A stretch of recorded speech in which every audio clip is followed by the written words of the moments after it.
आज আপনারা দেখবেন মাইক্রোসফট এক্সেলের একটা ছোট্ট টিপস অ্যান্ড ট্রিক্স। চলুন শুরু করা যাক ভিডিওটা। দেখো এখানে আমরা একটা এক্সেল শিট দেখতে পাচ্ছি যেখানে নেম, সাবজেক্টের নেম, টোটাল আছে। এখান থেকে কোনো একটা ক্যান্ডিডেটের ডেটা যদি আমরা খুঁজে পেতে চাই, ফাইন্ড ডেটাতে তার নাম লিখলেই সেই রোটি অটোমেটিক হাইলাইটেড হয়ে যাবে।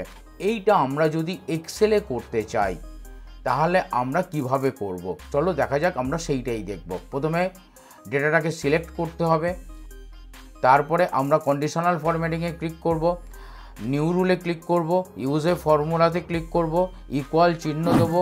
এই সেলে ক্লিক করার পর আবার ইকুয়াল চিহ্ন দেবো, নেমের ফার্স্ট সেলকে সিলেক্ট করব এবং কিবোর্ডে দুবার F4 কি প্রেস করব কলমটিকে লক করার জন্য। এরপর ফরম্যাটে ক্লিক করব, ফিল কালার তোমাদের পছন্দ মতো সিলেক্ট করবে, তারপরে আমরা দুবার ওকেতে ক্লিক করব।